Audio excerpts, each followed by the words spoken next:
Started. For those of you who don't know me, my name is Dave Eldming. I'm the Interim Executive Director here at San Francisco Camera Work. And it is really, really a pleasure to talk to all of you. It's been a while since we've gathered, even in this digital space, and I think we all missed it, that sense of community. So thank you all for being here. That's what we're all about. A few acknowledgements as we begin. As ever, we're grateful to gather with you digitally and to welcome friends from beyond the San Francisco Bay Area. But as a San Francisco organization, we want to acknowledge that we gather on the native lands of the Ohlone Ramaytush people, and we're grateful to share this land that was once theirs. We're also recording our gathering tonight. If you'd like to turn your camera on and participate when we turn to questions, we welcome it. You can also post your questions and comments to the chat at any time, and we'll get to them after the presentation. As with most of last year, we're gathering again at unexpectedly historic times. But for the next hour and a half or so, while we acknowledge that we're amid some historic times that have been concerning, certainly for the last few days, we can take a moment for the next hour and a half or so and think about art and photography, and specifically on the work of Rania Matar. I try not to read directly from artist bios, but Rania seems particularly apt. I feel like it's always been particularly apt. And it's this bit. Through her work, and by making intimate portraits of girls and women, Rania seeks to focus on our essence, our physicality, and on the commonalities that make us human, to emphasize underlying similarities rather than apparent differences. Her photographs reveal the beauty in our shared humanity, in the universal as well as the personal experience of women encountering the challenge of growing up, regardless of background, culture, and religion. Rania's work has been exhibited widely. She was a Guggenheim Fellow in 2018. And of course, we are super delighted to have her here with us to begin 2021 at San Francisco Camera Work, especially since she has recently returned from Lebanon. Rania, thank you so much for being here. Thank you for sharing your work with us. Well, hi, everybody. Thank you so much for attending yet another Zoom talk. And thank you so much, Christina and Dave, for inviting me. And so nice to see so many friendly faces here. Thank you, everybody. I just got back from Lebanon, so I'm still jet lagged and I might be a little bit delirious. So, which might make me a little calmer than usual for those who know me. So it might be a good thing.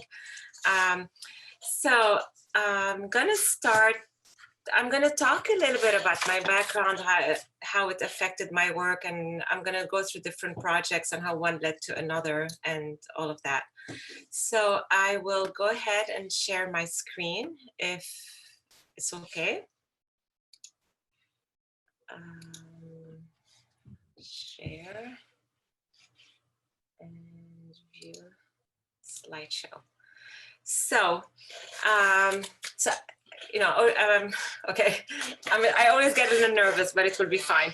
So I'm originally from Lebanon, from Palestinian parents, and I grew up in Lebanon and came to the United States in 1984 to go to college. I grew up during the Lebanese Civil War, and I thought I was transferring to go to college and would go back to Lebanon. And 36 years later, I still live in the US. I go back and forth, but I'm based here.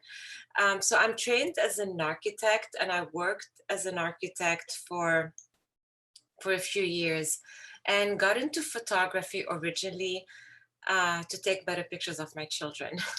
I have 4 kids, and I always start with this work, not to show cute kids picture, but because that work was very important in shaping my photography moving forward, and it made me fall in love with photography. I had done a lot of art in college, mainly painting and drawing, but didn't get into photography till later.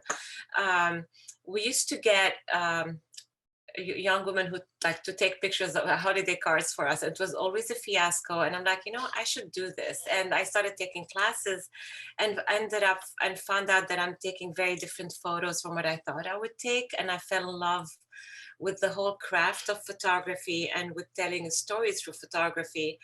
But this work also taught me to appreciate the intimate moments of, oops, I don't know why it's not moving. The intimate moments of daily life where not much is happening, but it's also made me appreciate intimacy in photography, which stayed with me moving forward. So I'm going to show a couple of those images, and then I'm going to show how it kind of moved to the rest of my work. So at that point, I was starting to take workshops, and we had assignments every week, and I was photographing my kids. And it was actually a beautiful moment because I was there with 4 kids, and I'm at home, and it became the thing I did with them. And there was something about looking through the viewfinder where I started realizing some of the moments that I just took for granted or didn't even notice, or would tell the kids to go pick up the mess or get dressed. I realized how beautiful they were. So it's funny. It's like it was seeing the world through the little viewfinder of my camera. And sorry, I don't know why it's stuck here. Okay.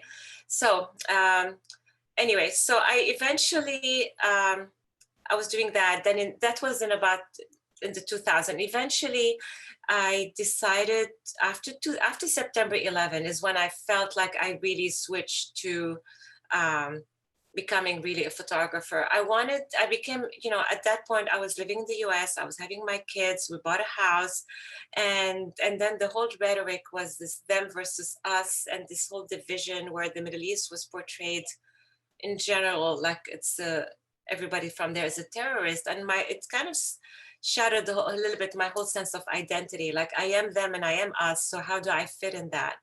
So at that point I decided to start telling a different story from the Middle East. Up to then, I was, raising my kids and working as an architect and doing photography as a hobby. And I started going to, I started by going in 2002 with a cousin of mine to a Palestinian refugee camp. And I was shocked that people lived in those conditions. It was really like 5 minutes by car, some of them from where I grew up, in a pretty cosmopolitan Beirut, but my circle was pretty small because I grew up in the war, so I didn't get to experience that. And I was surprised how people lived. And I started going back and meeting people and making connection, and telling stories through photography.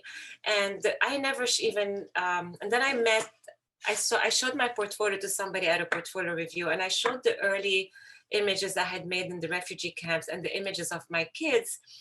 And it was Peter Howie from like the digital photographer. I don't remember exactly what it was, but he gave me the best advice. It's like, you need to get the same level of intimacy with everybody you photograph as the pictures of your children. So the pictures I'm showing here are pictures I made after that. All the early pictures I never ended up using. And that was an eye-opener, which is why I always like to start with those images of my children, because they were really a turning point for me. So I was using a wide angle lens and being very close to people, like I was part of this space with them. And it was really liberating not to feel like I'm trying to peek into people's life, but I was actually part of them. And it was a matter of building trust, making the connection, getting the right introduction. And I found myself quickly, without subconsciously being very drawn to the women. And that picture specifically made me appreciate, like, because up to that point, I was horrified about the conditions people were living in. And then that moment, and when I made that photo, I'm realizing ultimately we're so similar. I mean, we were bound by our womanhood and our motherhood. And I owned up to the fact that I wanted to tell that part of the story. I had this unique access to women. I was in awe of them in the refugee camps. I mean, with all the mess going on, they were holding their lives and the kids and their families together. So, so I started building these relationships, and this girl in the middle, pay attention to her because she's going to appear through all my projects. She was 4 years old here, and she's somebody I stayed in touch with over the years. Her name is Samira, and I photographed her in all my projects. And I just came back from Lebanon. I got to see her when I was there as well. So I was photographing the camps, and this turned into many projects. I became fascinated how girls were starting to wear the hijab, the veil at that point. When I grew up in Beirut, you would hardly ever see women wearing the veil. And again, this whole rhetoric of them versus us seemed to have categorized people. And the veil had, I found, had different meanings, where it became also, there was a fashion statement, but it was also a political statement. And here, she spent about, I don't know, about an hour changing colors, braiding the veil. And all I could think of is like, oh, this is like my daughter before she goes to school, straightening her hair. And so I became interested in what, and the whole, what the veil meant, and why it was spreading more rapidly among young women. I mean, in Lebanon, women do not have to wear the veil. It was more by choice. So there was many, and why was it happening then? I was very interested in that. And here, and again, there was this fashion element that I found fascinating. Like there was all the layers and the textures that were happening there. And then this was at the American University of Beirut, and you rarely see women wearing the full black covering in that manner in Lebanon, where you only see the eye. So she stood out really, and I started talking to her, and she barely spoke Arabic, and she was speaking better English than I do. And I realized she grew up in Michigan, and she moved to Lebanon. She was the only one on campus dressed like that, and she was studying electrical engineering.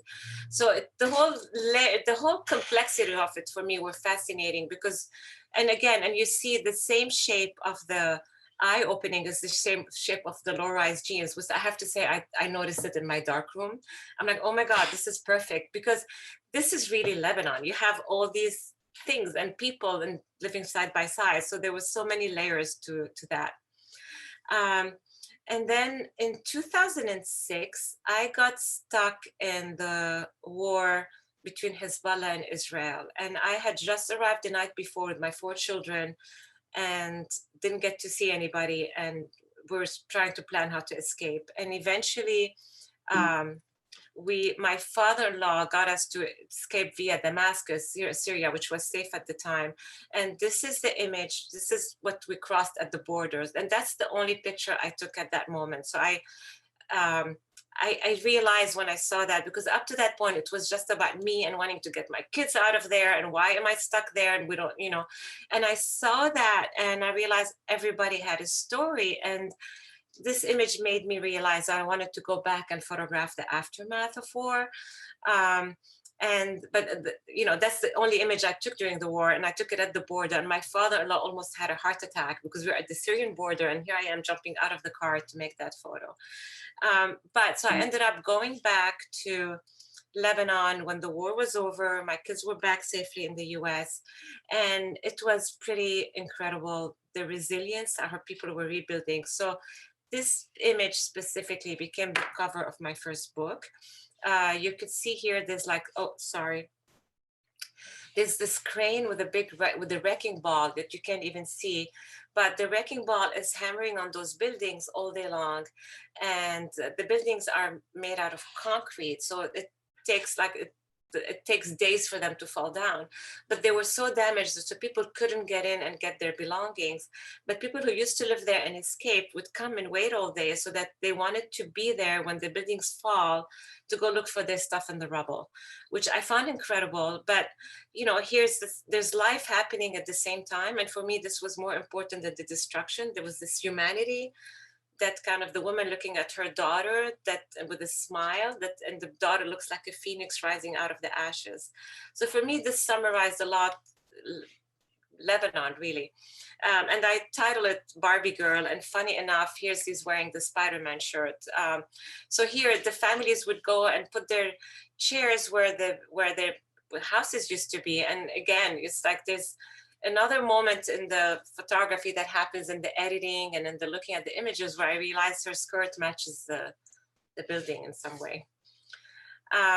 This is in southern Lebanon. There were a lot of foreign volunteers who came and organized camps for kids. And I don't know if we have students here, but I always use this picture as a teaching moment.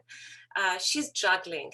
And for about a year, I picked another image where I saw the balls in the air because I remembered that moment so much that I wanted to make sure I represented right. But when I looked at my contact sheets about a year later, for some reason, I realized this was a much better photograph. And even though you don't see the balls, there's something more mysterious about it.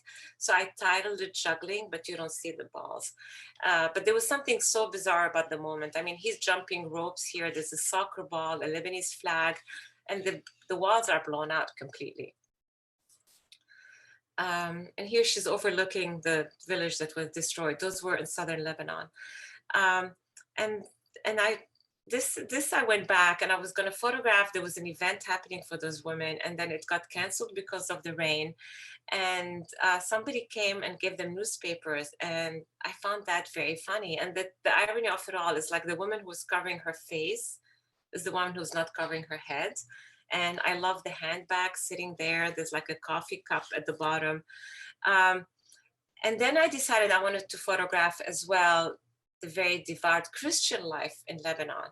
And I had a show of those images. And with the curator, we ended up mixing the nuns with the veiled women. I mean, there was a whole sense about we judge the veiled women because they're wearing a veil, and we make all these assumptions, but at the same time, these are nuns who wear the veil, and sometimes you can't tell which is which. So these are Greek Orthodox nuns at Easter.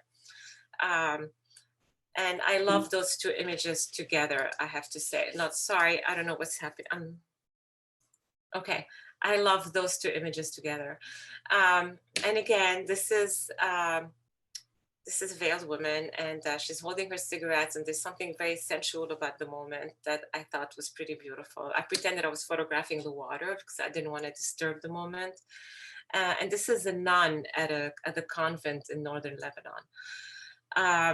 So this image, I kind of end this as a transition to my next project, because I thought I was going to photograph that for the project I was working on at that moment, which was A Girl in Her Room.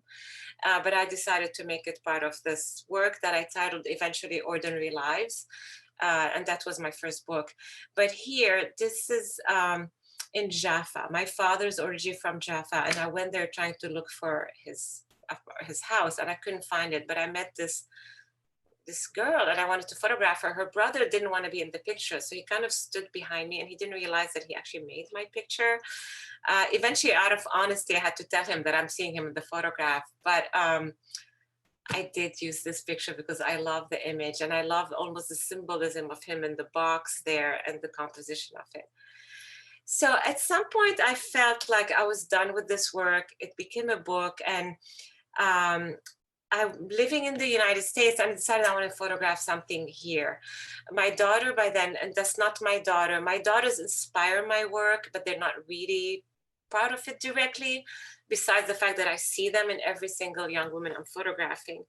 But my daughter was 15, and she was transforming from a tomboy to such a girly girl. I felt like I didn't even know her, and I needed to work on something different. So I wanted to do something. I knew I wanted to do something about teenage girls, and it's been done. And I was trying to figure out how to make it my own. And I started photographing my daughter and her friends when her friends came over, and realized how much they were performing for each other. So that point, I decided to photograph each young woman by herself. And after a couple of them picked the bedroom, I'm like, oh, this is my project. So it's titled A Girl in Her Room, and it's about teenage girls in their bedrooms. And I'm still photographing in the same way, in the sense that I'm using a handheld camera with a relatively wide angle lens. So I'm very much in the space with this person, but here it became more collaborative. So the girls really got the project. So, I mean, it was a matter of like making them comfortable and spending enough time with them. And then they would start introducing me to their friends, and my circle kept growing. But at some point, as I was working and I was doing the work in the US, I realized that I was exactly like those young women, 25 years earlier at that point, in a different country, different culture, but there was something so universal about being a girl that age, about making the bedroom the sanctuary where you surround yourself with things about how you search for identity or what you're experiencing. And so I decided eventually to include work, young women in Lebanon. So this is actually, no, this is in the US, but I love this duality. I mean, she's surrounding herself with images of models she's aspiring to look like, and they're not real. But at the same time, she has these baby animal, like farm animal sheets, and the big stuffed animal. And I have a quote from each girl in my book, and hers was, as I was getting my picture taken, all I could think of was, how do I look in comparison to the pictures on my wall? Am I beautiful enough? So that was pretty poignant to me. So I started making images in Lebanon, and a lot of them are completely mixed in, and very often one cannot tell if this is a woman in Lebanon or in the United States. And this became important to me in the sense of focusing on that shared humanity and that universality of growing up, where, and again, the whole them versus us keeps coming back to me. But there's something about growing up and being a girl that's really actually, I don't want to use the word universal all the time, but even though every one of them has her own identity, there's something that they're all going through at the same time, biologically, emotionally, physiologically. So this picture was made in Lebanon. It was part of an exhibition titled She Who Tells the Story, Women Photographers from Iran and the Arab World, that opens at the Museum of Fine Arts in Boston, and traveled quite a bit within the country. But the people would come and ask the curator, like, oh, we thought you're only showing Arab women. And she said, I am only showing Arab women. And they would get into an argument with her. And it made me happy that it confused people a little bit, because it's important, right, to look at us at different shapes and colors and sizes and all of that. So this is in Lebanon as well. And this work, the sense, became collaborative. Here, the room was very dark and there was nothing in it. And then she said, but can I wear my sunglasses? They were her brand new sunglasses. And I'm like, of course. And then if you want to wear them, then let's make sense of them. Like, let's go by the window. And then the rest was all her. I mean, she gave me that attitude and the pose. So so that became a book as well. And in the book, it's completely mixed in. Like, I'm not dividing into Lebanon or whatever. It's just flowing visually, and I mean, and with each girl saying, giving a quote, and I do give the location of where it is, but this for me was not the main point. And here, I thought I was done with the shoot, and I wanted to be very much about the young women I'm photographing. And as I was packing my bags to go, and I knew I had so many good images there, she asked me if we could make a picture of her wearing clothes that she made. So it was a gift she gave me after the picture, after I thought I was done. And it became my favorite picture of the shoot, and it's thanks to her. So it's always very rewarding to me that if they become very much part of the process. This is in a Palestinian refugee camp, and everything about the photo technically was not very good. The lighting was bad in there. It was dark. In the camps, the girls don't have their own bedrooms. They have to share a room.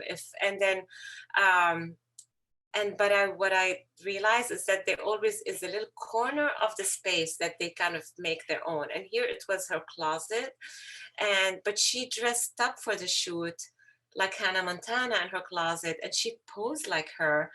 And that was very touching to me. I mean, and her quote to me was, my idols or something were like Hannah Montana and Selena Gomez. I hope to become famous like them one day. So there was something very touching about it. This young woman, I'm not going to go on about each story, but she's somebody I stayed in touch with because I love her and I love her image and I love the collaboration we had. And she got very, very hurt in the blast of August 4 in Lebanon.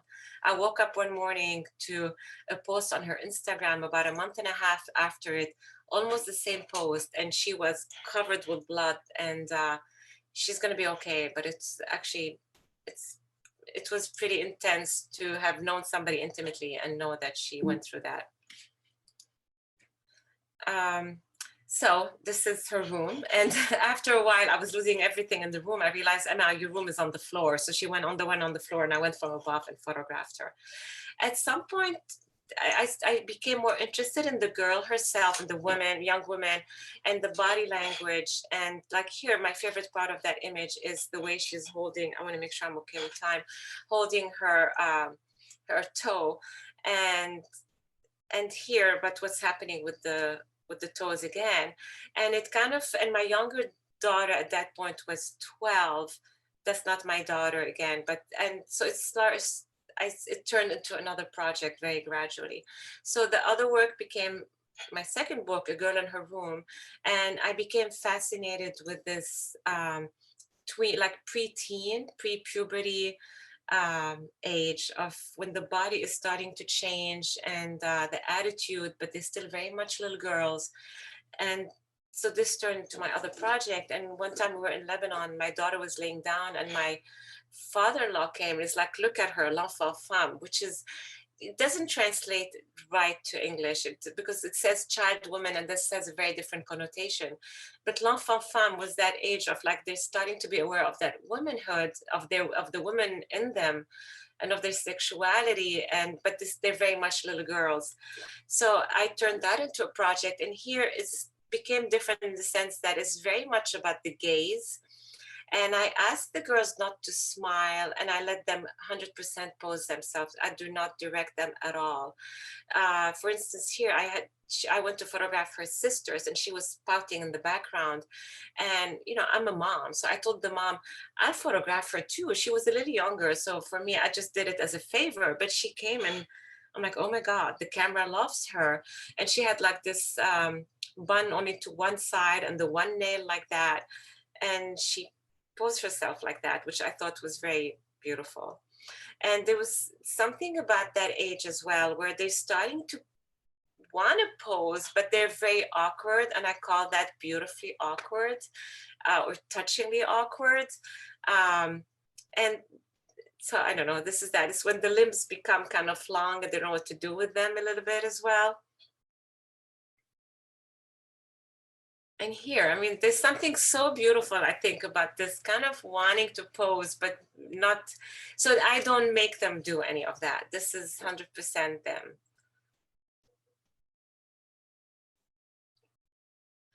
And then, again, I'm photographing in the refugee camps. And this is, I want to show this with the picture behind it, this is a girl in Brookline, and her bracelet says love in Israel.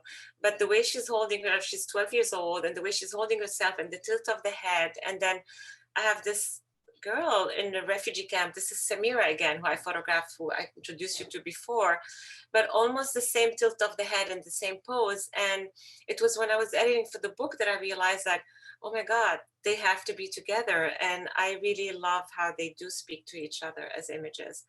And I'm going to use that as a segue also to how I'm starting to rephotograph these girls at that point a few years later. So this is Samira again, a few years later. And here I'm going to pair them together. So this is Charlotte at 11 and then Charlotte at 15 on the other side. And it's something very interesting that happens with the whole, some of them become more awkward, some of them become more confident, some of them more confrontational. And I found that very beautiful. And some of them I have by now photographed them a third time as well. So I'm hoping to follow a few of them through the years. And this is in a Palestinian refugee camp again. And I love how here, before puberty, she kind of owns the world. And then she dressed as kind of color, in the same colorful manner, but there was something about her pose that was very protective. And here I love what she does with the feet. And her parents bought the photograph and hung it there, which was fantastic. I went to photograph her again. I'm like, oh my God, this is perfect. So, again, so anyway, so here I became interested in the whole sense of the passing of time.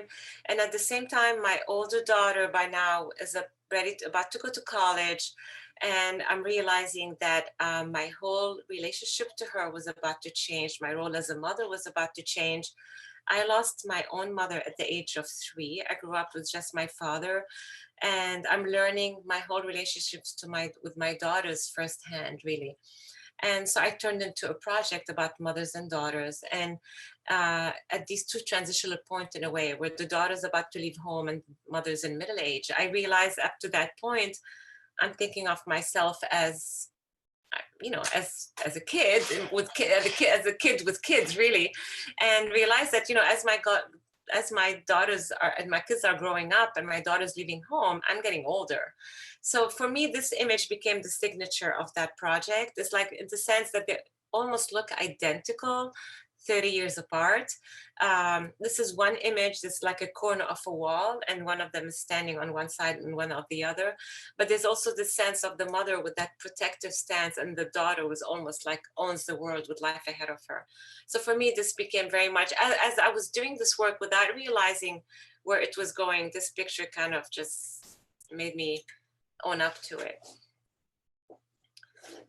So I started photographing a lot of mothers and daughter. I started playing a lot with the mirrors as well. And there was something interesting, like sometimes I mean, there's a lot of it that I end up honestly sometimes realizing, why would I pick an image over the other? And it happens in the editing process, right? I went to a show by Graziella Iturbide at the MFA, and there was a quote of her that said, I have 2 decisive moments, one when I make the photograph and one when I'm editing the photograph. And that really resonated with me. So here I love when I'm looking at that in a way, first there's a very different relationship happening in the mirror versus in real life, but at the same time, it looks like the daughter is the center of the world, with the mother looking at her from all directions. And here is a picture of the mother, who, since I made the photograph, has passed, but she hadn't yet. So I'm gonna go through those. And here, my daughter was taking an art history class, and she told me when I started, I'm doing the mother-daughter, and she said, a porous boundary between self and other. And I love that. And for me, that image in a way illustrated that. And this is Samira again with her mom. And I love what happens with the hands. This was a moment I just saw and I had to make the picture. This wasn't planned, and I did not tell them to do that.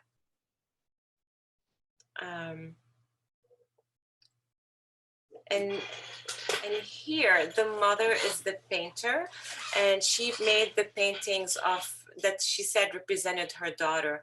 The mother is Muslim, the father's Christian, so the daughter is from the 2 religions, but so she wanted to represent the 2 religions, even though by no means does the burqa, the way it is on the left, represent Muslims in Lebanon.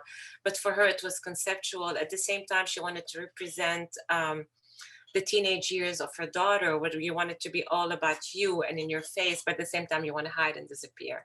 So when I knew that they represented her daughter, I wanted them in the photograph. So we kind of composed it together. And again, the mirror. And I realized at some point in this project, I was often working with that line. So I was trying to, in every shoot, to at some point get the line. I didn't end up being too stuck on it, but I loved how they reached across it. I mean, what happened with the fingers for me, again, was like a gift to a photographer. I always say that, because, you know, you could direct people some, but the rest is what they give you. And you have to give them the room to give you that, the space to give you that in a photo, in a shoot. And here, for me, this represents very much kind of the age I'm at, even though I don't have my mom, but I have my father in Lebanon. I'm always worried about, and I worry about my kids.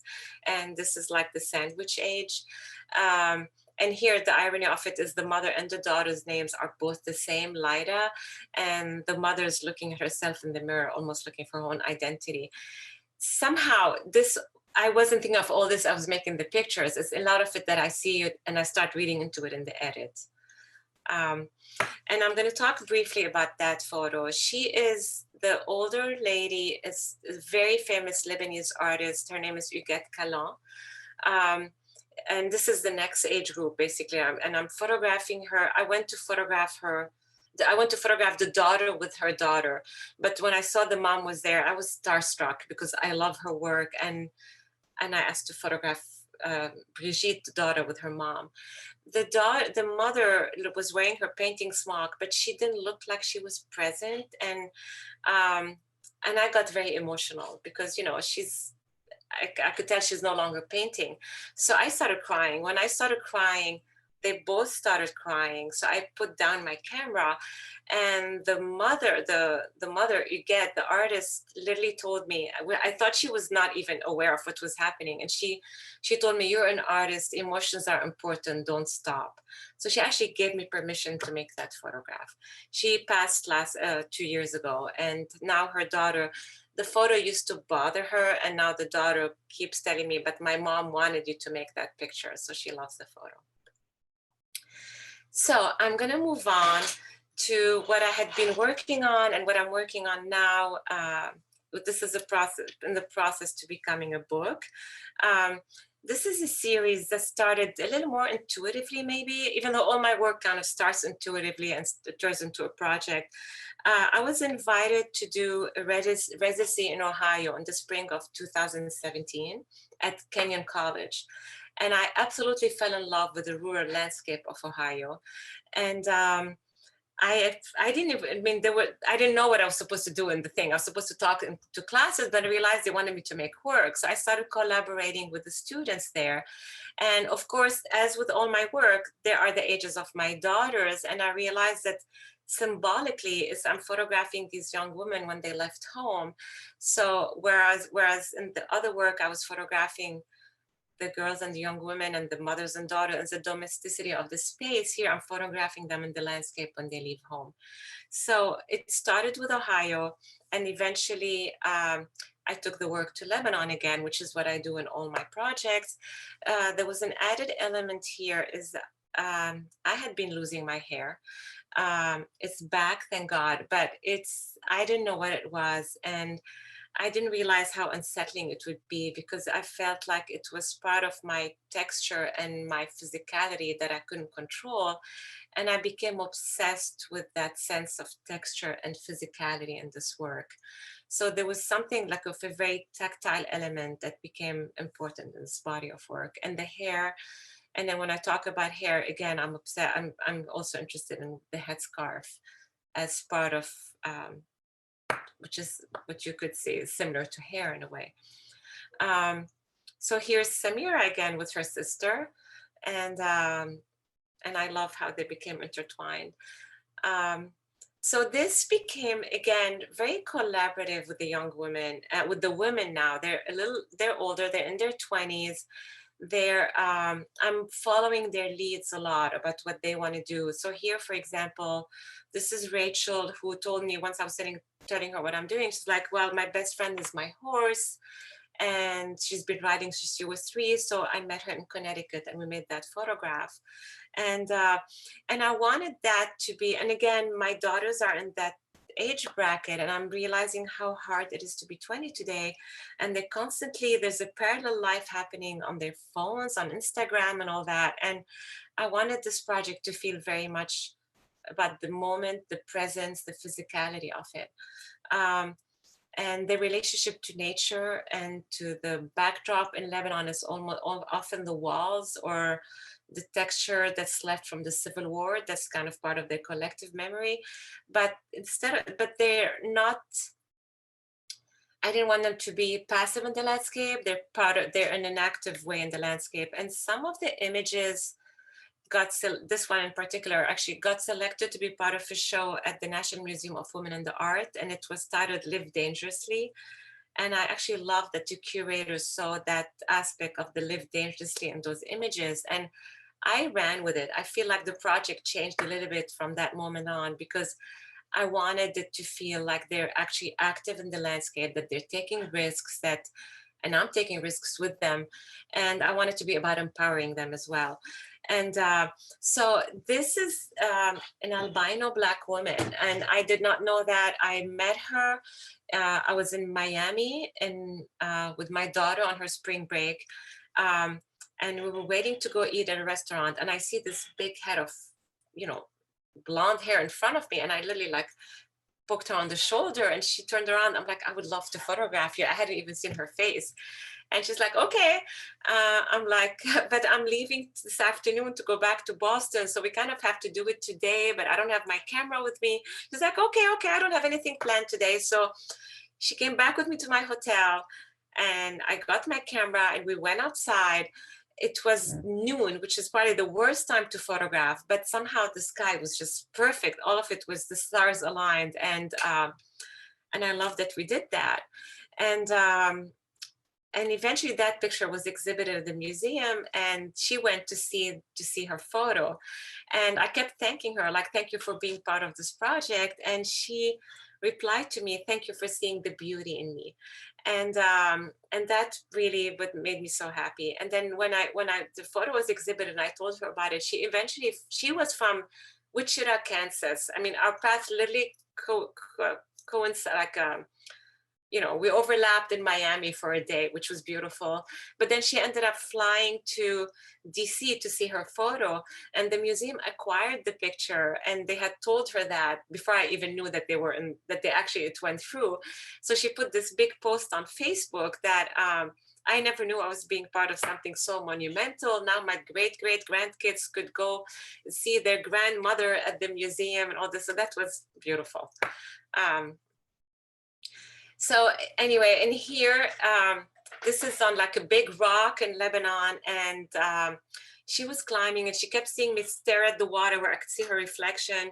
It was not at all as peaceful as it looks. We were all getting bit by mosquitoes everywhere, and our feet were bleeding from the rocks. And then she asked me, do you want me to get in the water? And I told her I would absolutely love you to get in the water. And as a mother, I would say no, but as a photographer, as an artist, I would love you to. And she did get in it. I was shooting film. I had like 6 pictures left in the roll, and the sun was shining on me, and I didn't know if I got it. And I finally, I said, okay, I finished the roll. I'm like, okay, I need to do one more. And then it's like, sorry, I'm done. So I'm so glad I got this image. And I'm so glad she actually took the risk and did that, because it was not, it wasn't as comfortable. And here as well, it was freezing. This is not cotton. This is in Ohio, and this is snow. And she chose to wear that dress. And every few images, she would put her coat on, and I would hide my camera and wear my gloves. And then we would do another few images. So the reason I say all that is I give credit to every single young woman in those pictures, because I could not have created that without their full collaboration here. And here, sometimes there are things that work out for a reason. The first time I was supposed to photograph her, Sierra in Winston-Salem, she stood me up and never showed up, and it was winter. My daughter was going to college then, so, in North Carolina. So when I went next time, I reached out to her, and she came and met me there. And this is the meeting point we had. And all I could see is like, oh my God, the flowers, her hair. And I'm like, okay, I'm so glad you didn't come last time, because this would not have been the same photo. So I'm going to go quickly through those. Oh, sorry. Now I'm going to stop again. So this is actually a pretty cool story. And she's somebody I've collaborated with quite a bit since. She reached out to me on Instagram. She is covered. Again, she wears the black covering from top to bottom, not her face. But she reached out to me on Instagram saying, I would love to collaborate with you. And I thought it was an oxymoron at first, because, it's all supposed to be about modesty and all this. So I go on her profile and it says, follow me, I'm toxic. I'm like, whatever, she's interesting. So I said, absolutely, let's do it. And I photographed her a few times since. She is 100% part of the process. She has tons of ideas. She she like would find pictures she likes and she sends them to me. She's like, let's do that last time. So it's, for me, it's really helped me, it's helped me shatter my own stereotypes about the Black covering. And she uses it, and we both use it almost as an accessory now, even though this is, she wears it in her life, in her daily life, she is covered. But then what became interesting is this is a young woman in Massachusetts who I've also collaborated with a few times. And I have a similar relationship to both of them, in the sense that they both have tons of ideas, they both bring their friends to the shoots, and they both are willing to do anything for art. And so I connected them with each other on Instagram, and I wanted, before COVID happened, I was going to do like a back and forth dialogue in their photographs, so that I would photograph Ala, who's a Shia Muslim, Natalie, who's a Jewish from Massachusetts, and then we could have that collaboration going as a dialogue between them. So I still hope to do that, but in the meantime, they connected, and which was kind of nice. Sorry, it's stuck. So I'm gonna just go through those a bit. This is in Oklahoma. So I was extremely honored to receive a Guggenheim for this body of work. So, and it so happened that at the same time I got the Guggenheim, my youngest son went to college. So here I was, I had a Guggenheim, and I was an empty nester. So I got to travel a lot for this work, which was fantastic. So, and I got to visit, which is so timely in what's happening in this country now, is I got to visit a lot of areas that I would never seen. So this is in Oklahoma, but I got to go to Utah, to Michigan, to many areas I didn't know enough, to Ohio a few times, and to more, but I can think of it, to North Carolina, and to photograph there. And these are identical twins that I got to photograph a few times as well since. And this is Samira again. And this was the first time she one time asked me, it's like, do you mind if we, all the pictures I had made with her were in the refugee camp where she lives. And she asked me, do you mind if we make pictures outside the refugee camp? So I picked her up and we went to the water, and I love how happy she looks. So now every time I'm photographing her, except especially that there's COVID and I can't go to the refugee camp, I've been photographing her outside the camp. But I'm going to transition. This is part of my She project, but I'm sequencing a little bit different than I usually do for the sake of the slideshow, because I want to show how I was when COVID happened and we went on lockdown in early March. It was, in the beginning, I welcomed that time, and I started spreading all my work on the floor in my studio. I'm like, I've been working, traveling and making so much work the past 2 years, and it was nice. I was going to start working on my book that's getting published with Radius, and I was spreading all the work and I started realizing how many I had that have to do with inside and outside, and the sense of the window, and in here as well. And at the same time, so anyway, the whole sense of the barrier. And at the same time, I had 6 young adults at my house. So I was spending a lot of time in my kitchen, and I would be staring across my yard and across my neighbors at my yard. I would see her, my neighbor, at her kitchen.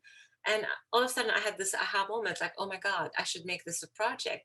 So I found this photograph that I had made in like 6 years ago, and I put it on Instagram saying that, you know, if you live about 30-minute drive from Brookline and you want to be photographed at your window, please let me know. I'd be delighted to come and photograph you. And I was overwhelmed with the response, which tells you how much we're all craving connectivity and connection and human dialogue on some level. So I ended up making an Excel sheet and having to put people's names so that I could work them out in general location. But I also realized once I started that I learned so much in this project that people were not in a rush. Nobody was going anywhere. People had time. And I do, again, crave that intimacy in the photograph. So I thought at first I was going to go make a quick picture and move on. But every single one turned into a real photo shoot. And in some weird way, I'm going to go back to it, but in some weird way, I found that it connected me again to my sheep project in the sense that I am photographing them with the landscape because a lot of time it's reflected onto them. So there was this whole sense of blurriness of being inside and out that was blurred. Our life was so blurred at that moment. So at the beginning of the project, I found that there was a heaviness and people would be wearing their home clothes, whatever they were wearing, like we all were at the beginning. I mean, I was at least. And then as it went on, people started dressing more for the shoot. But but also what I found interesting, and these are two separate images, and they're not meant to be pairs. But I'm just because I'm for the sake of the slideshow, I put them together. I found that there was also the whole sense of the hands of the mother coming in the picture as protection almost, which I found interesting in that. And I used a lot the screens as well, because sometimes I was far enough and the screen still provided that separation. It wasn't always the window, but these are the twins that you saw before. And for some reason, I don't know why, there's like a Band-Aid here that bugged the hell out of me during the shoot, but I love that it's in the picture because it's just weird. But this is what I was talking about, the whole sense of, oh, this is, sorry, I don't know what happened.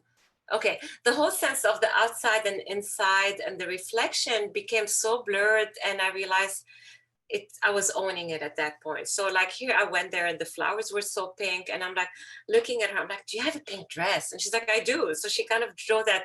So it became collaborative again. And by then people were more interested in dressing up for the shoot as well. But in a way, it tied it a little bit to my other project, that there was a sense of this organic relationship to the landscape, even though the person is inside, but the outside landscape is outside with me, but it's also reflecting into the window. And here again, I mean, with the sky. And in this project, I wasn't photographing men, women, and women specifically. Anybody who replied to me, I went and photographed them. Anybody who said yes, I would. Eventually, I'm more drawn to photographing the women, so maybe I was doing more of that. But I felt like it was important to include any age group, and anybody who was willing to be part of that. And then there's some stories that were starting to happen, because like here, this is a woman wearing her wedding gown, and I couldn't use that image till after she got married because her wedding kept getting postponed. So she was supposed to get married in April. And then eventually she got married in September. But when I photographed her, her husband to be by then hadn't seen the wedding gown, so he couldn't see it. So it was actually beautiful to have all the stories come out of those moments. And this is a woman who was pregnant and eventually had her baby. So for me, this also speaks to the passing of time and how long this has been going on. I re-photographed her recently with the Christmas decoration and the baby's first Christmas. So we're still in that. But also what's interesting about this project, for one, it's connected me to so many people which we were craving, but it's also reconnected me with people I loved and I lost touch with. Her husband reached out to me on Instagram, and he is the son of a babysitter of my children. He used to come with his mom. He was a few years older than them, but he used to come and play with my kids. And I realized we're all so busy all the time that we don't have time to see, we don't make the time, or I didn't make the time often to see people that were very much part of my life. And I'm so grateful in some way. I shouldn't say it's grateful to COVID, but I saw the silver lining in that. So all of a sudden, this man who I knew as a kid now is married, and I got to reconnect with him and see and meet him and his baby. And the cool thing is the brush kept appearing. So in the next picture that I made over Christmas is the mother. Now there was a little baby brush, which was pink for the little girl. And I also felt for those kids, but because they're home and they don't even know what's happening to them. So I tried to also include those kids in the photographs. And you also see the passing of time with how you see the landscape changing from very gray to then the summer. And this was happening again here, like this is when it started, and this is afterwards in the summer. And now here we are going to round 2. And I saw that I became interested in the relationships that were become happening or not happening, you know, like here. And I love that they dressed up the same for the photo, but here is the woman and her husband, he's at the other window. So there were a lot of stuff that was going on that I found interesting in that. And here they're sisters. She's adopted from Ethiopia. Another cute story. I mean, Instagram became my friend. I always have a mixed feelings about Instagram. It became my friend for this project because I found a lot of people to photograph through Instagram.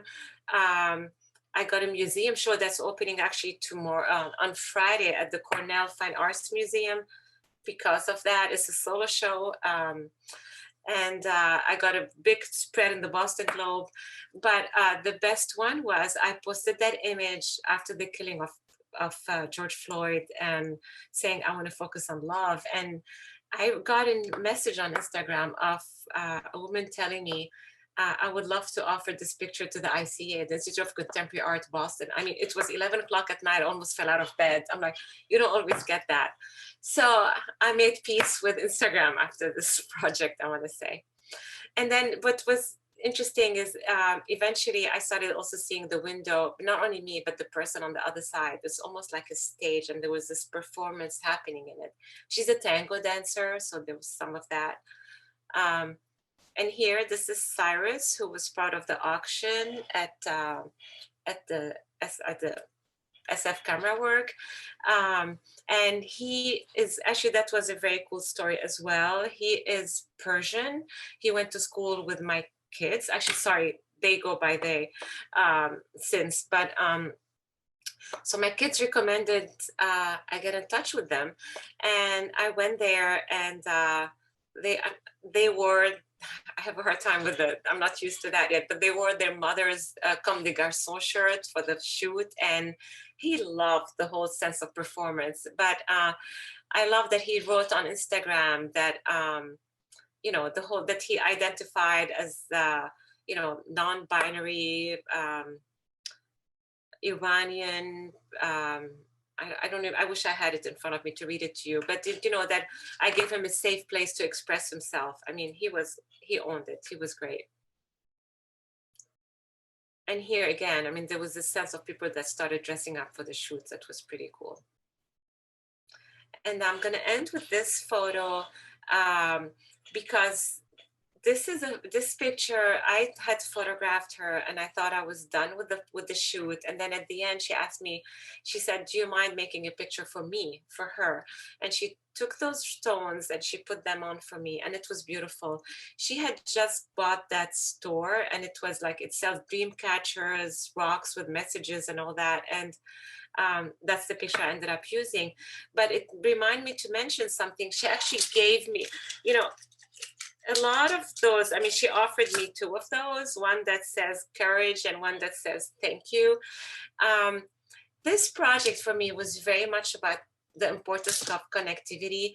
And I was so thankful to people for agreeing to be part of this, but I realized that in a way, on some level, they enjoyed being part of the process. And I often people would leave like chocolate or roses or the little, like she left this little bag with the rocks for me and, or little messages at the door.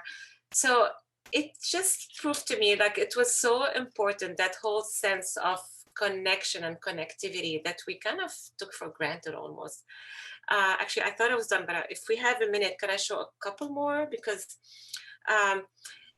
that leads me to this, because then we heard there was the explosions of August 4th in Lebanon, which was a horrendous, I mean, moment for me, for the world, I guess. But so along the same side, I mean, I offered this print on the left for an auction, and I offered it in a size of, not a big size, about 10 by 12 for $1,000. So not too cheap, really. I mean, and I offered edition of 30. Within the first 10 hours, it sold out. I was getting those emails and crying at the same time. I was so humbled by people. So I offered the other one and it also sold out.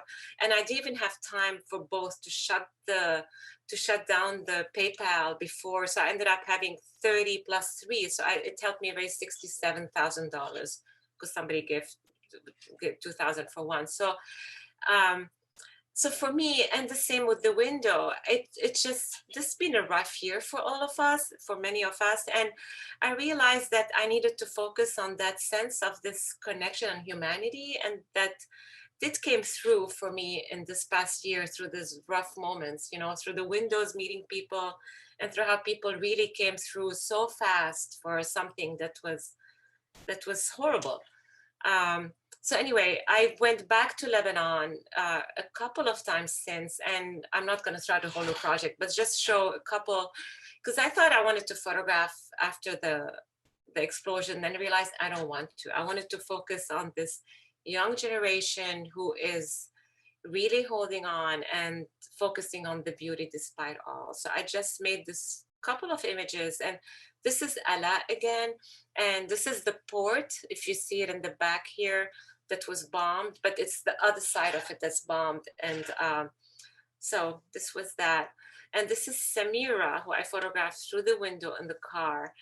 So this is the COVID picture. And this, I just came back from Lebanon. I'm only showing 2 of those images because I still wanted to focus on the beauty of it all, because for me, that's important. I love that place. So whew, that was it. And I'm gonna stop sharing my screen. And I'm sorry if this was painfully long. No, I promise you, no one thinks that. That Okay. was, yeah, your work is so beautiful and intimate, and I think I was smiling throughout because you're giving us something that I think we all really need, and I think you can see it in the subjects you were photographing as well. We have plenty of time left, and I want to encourage people. If you'd like, you can post questions in the chat, and as you do that, let me know if you would like to unmute and be on camera as you ask that.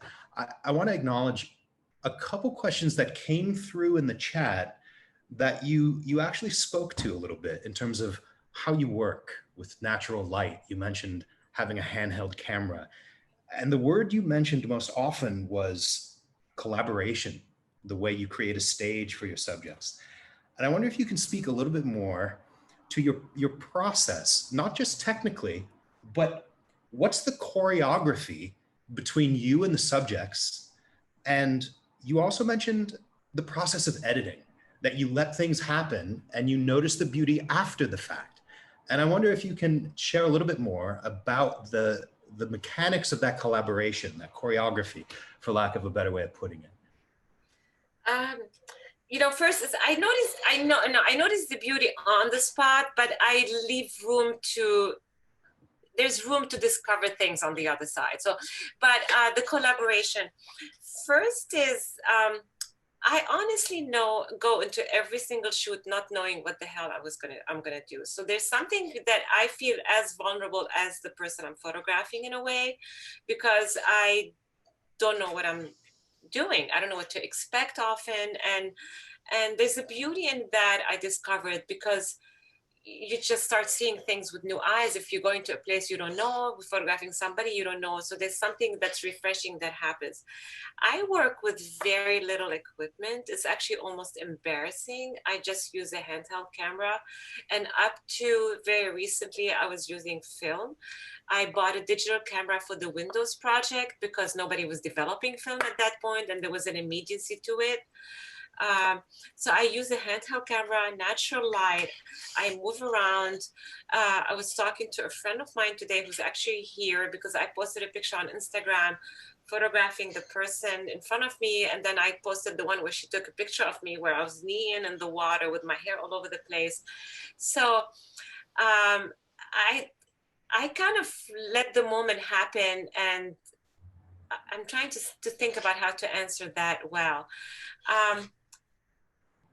I kind of go there and I start working with the person without any expectations. And then things start happening and I start noticing things that I would not have noticed. Or there's sometimes luck that comes into the equation, like the women with the albino women in Miami. I mean, the sky and all that was just perfect. This made my picture.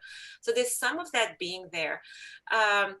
There's a point where I might direct people a little bit at the beginning, like, okay, maybe don't smile or look at me, or don't look at me, or I want to see your hand.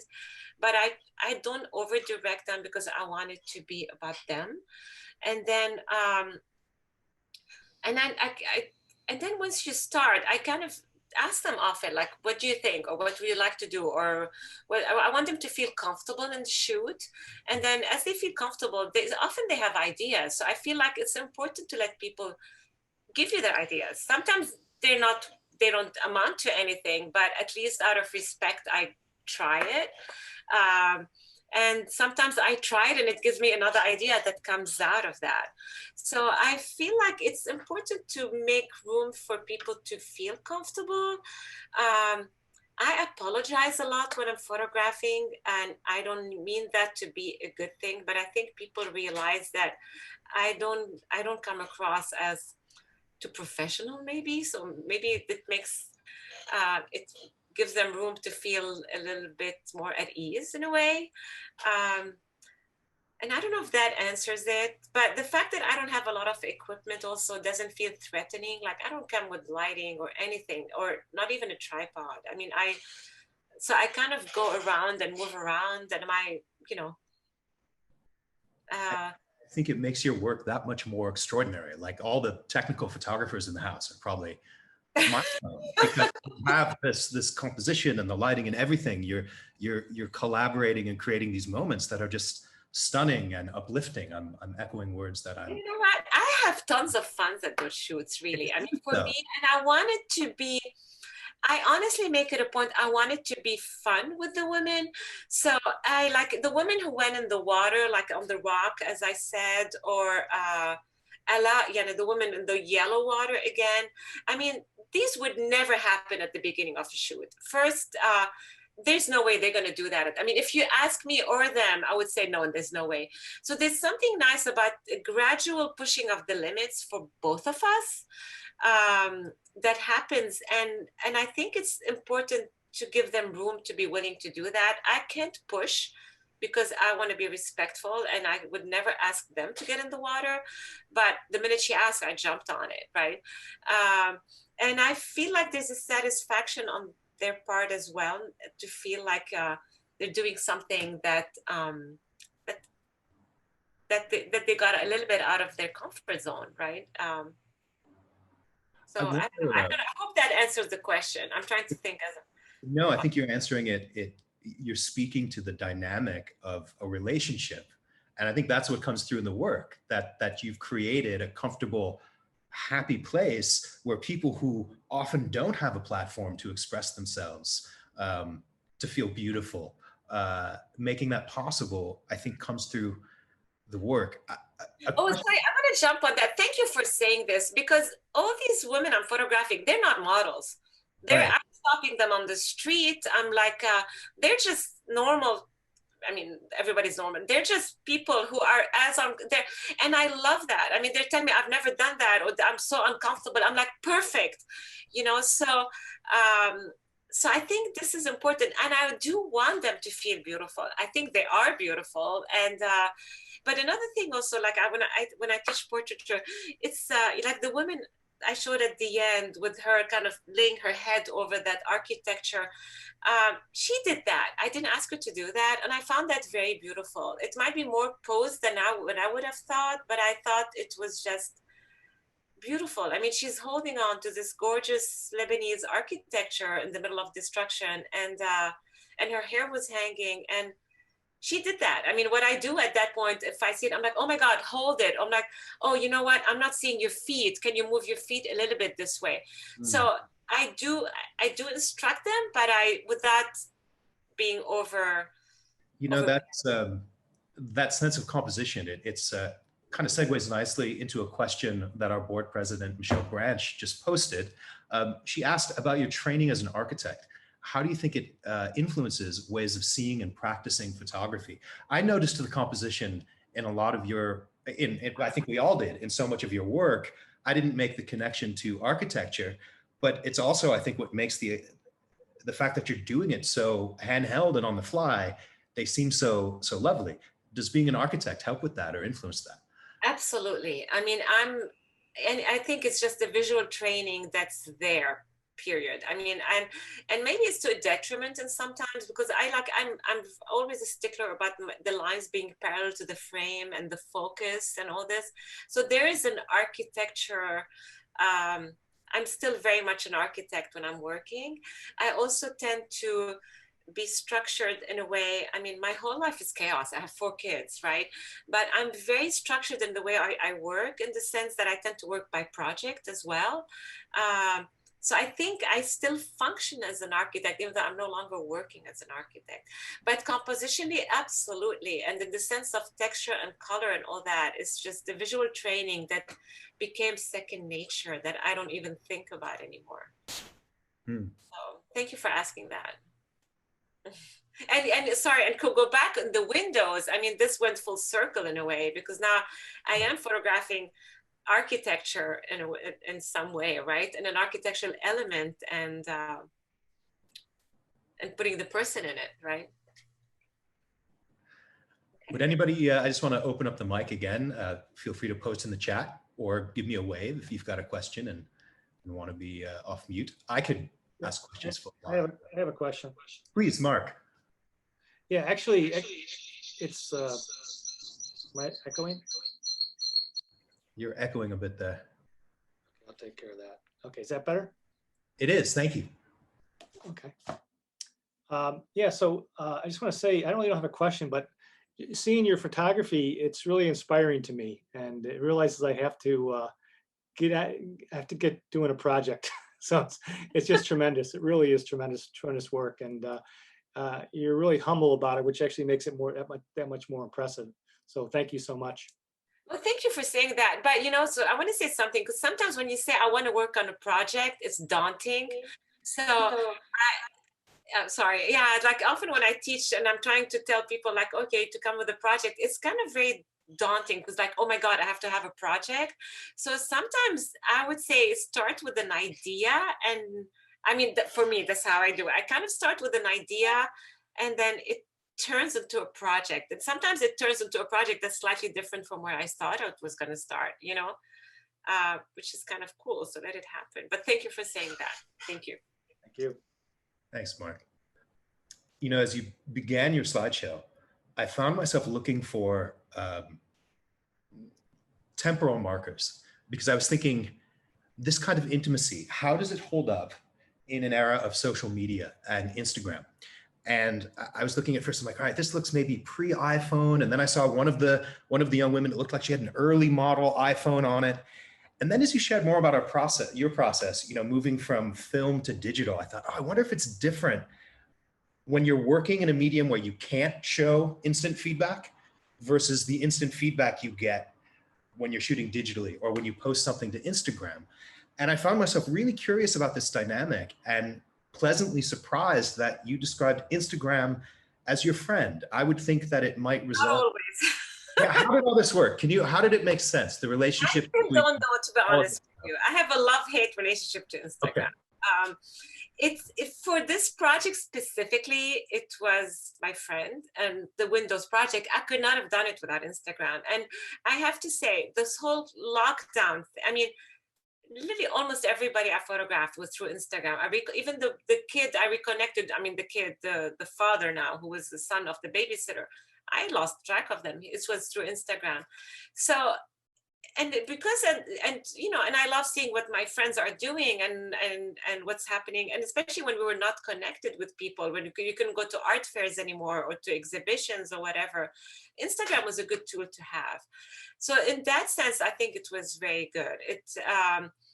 And that project specifically, though, with the Windows was very different with the way I usually work, in the sense that I was editing. I mean, I was editing, and photographing, and the work was starting to get interest before I was even done editing it. So there was something a little unsettling about that.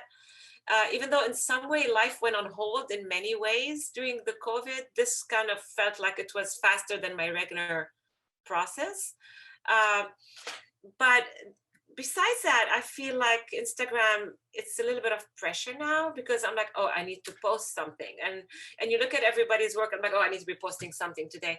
And I found that sometimes I used to post, it used to be more fun when it came, because I could post my kids and all this. And I feel like now it's becoming more curated, where you have to be more careful what you post, because many people look at it. And so whereas before I used to post and not care as much, the fact that I care more about what I'm posting is becoming more stressful.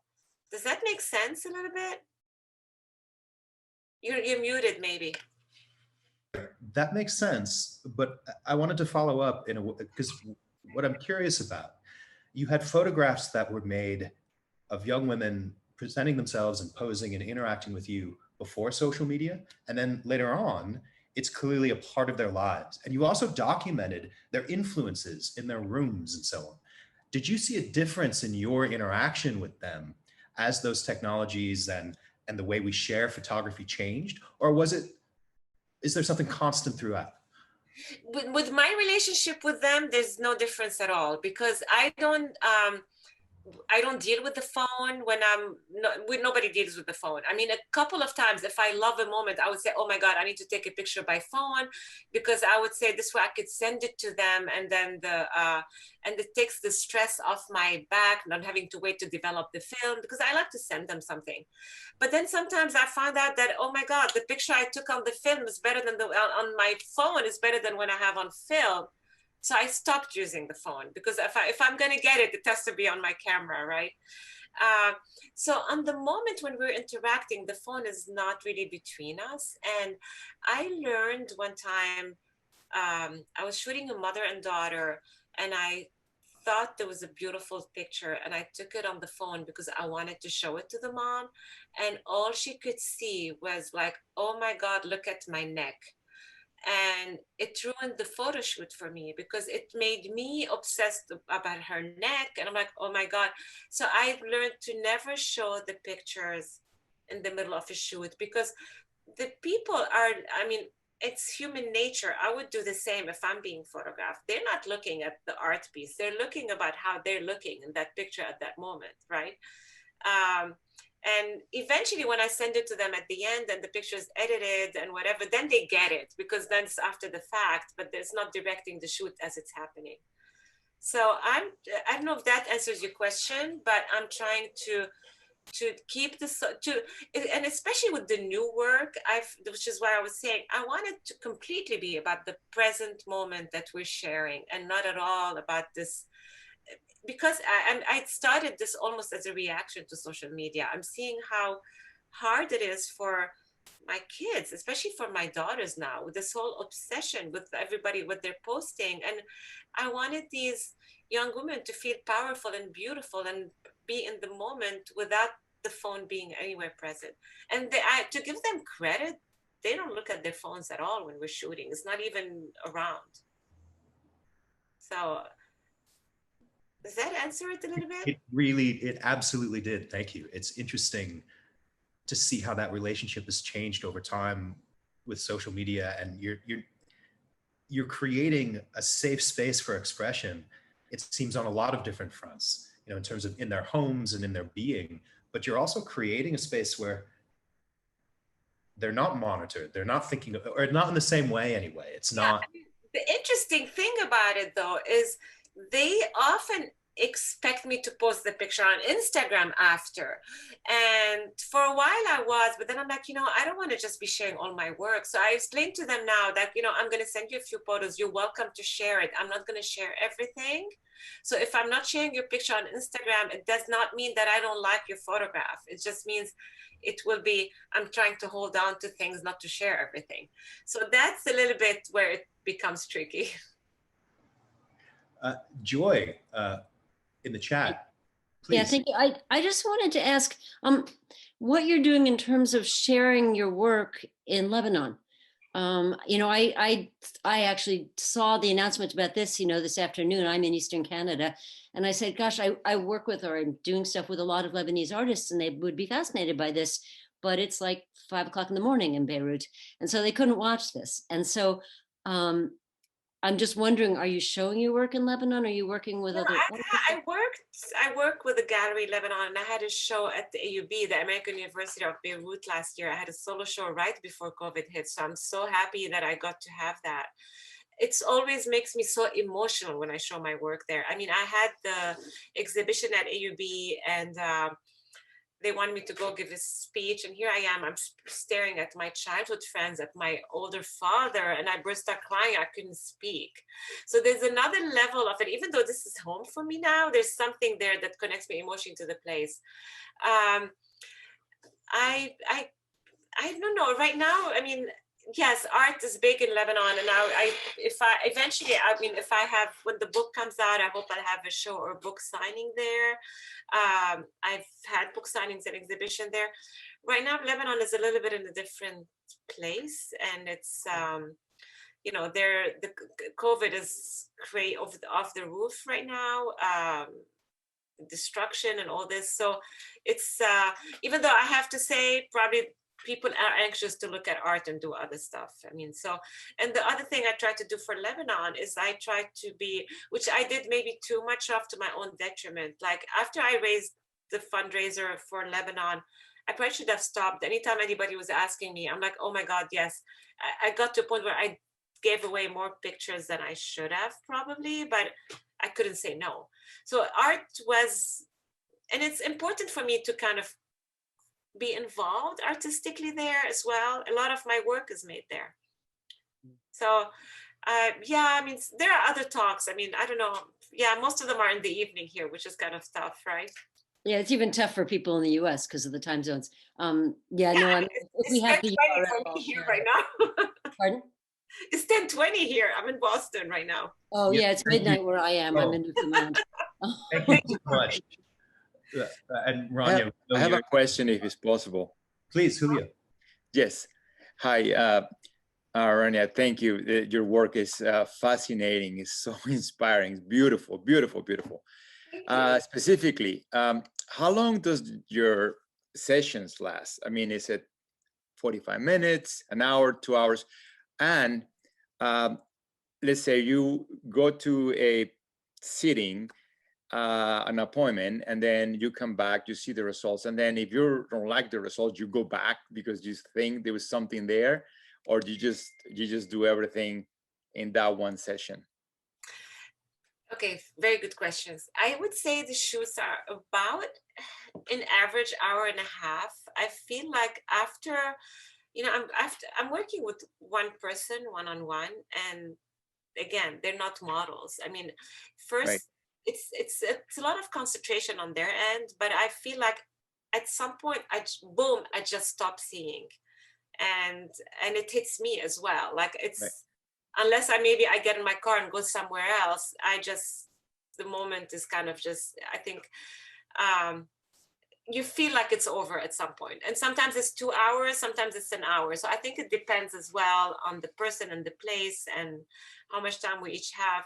I would say the windows was probably 45 minutes to an hour, because I'm communicating across the glass, or, so it's not even a real, it's different.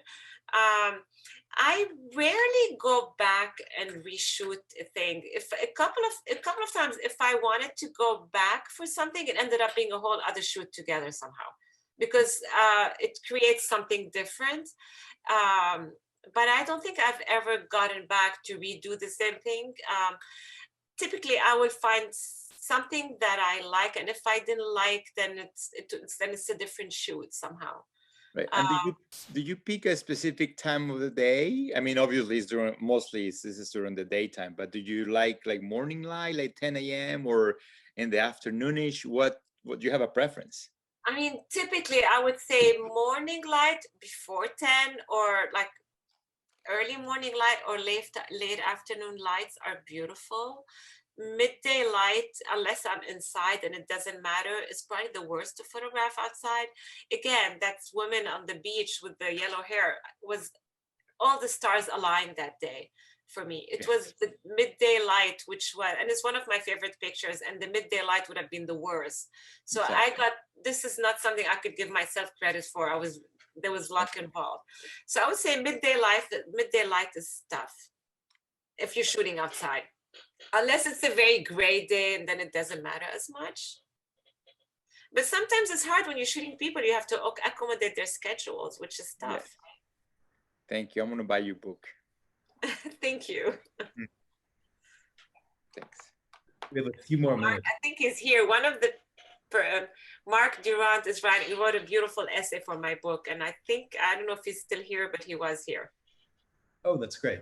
We have a couple more minutes left. Maybe time for one more question if anybody would like one. Otherwise, Rania, thank you so much for sharing your work. It was throughout our chat, people were just uplifted, and I just want to read what Suze wrote, and echoing Jill Weinstein, about your amazing talent, and that your heart comes through in your work and in your presence. I didn't see those. Oh my God. Go take a look. We'll make sure that but just truly, I think we all feel really uplifted and inspired, and thank you so much. We hope to have you back here, Cameron. Oh my God, thank you. These are so sweet. Can you send me those the comments? Thank you, everybody. Sorry that I'm not replying. I couldn't focus on too many things. No, it's too much. It's too much, but we can make sure that you get a copy. It's no problem. Please, I would love that. That's so sweet. And thank you, everybody, really. All right. Well, thank you for being here. We will always have events coming up, so you can check out our website. The next is our January members critique coming up on January 26th with Nelson Chen. If you're a member, you can join us there. If you're not a member, please know that events like these that bring us together and uplift us in a tough time are made possible because of your support. So thanks to all of those who supported us during our end of year giving campaign. You can always do that on our website. And if you're not a member, please join us, and you'll always be in the loop about events like these. Once again, thank you so much for coming. I want to thank our board president, Michelle Branch, who's in the house. And thank you, everyone. Happy New Year. Thank you, Michelle. And Shirin Makaremi, did I say your name properly, Shirin? Can you correct me? Would that be embarrassing? It's a little hard. I should get it right. On our programming committee. Thank you for being here as well. And of course, thanks all of you for joining us. And we will see you next time. Thank you, Dave. Thank you, Rania. This is amazing. Happy New Year, everyone.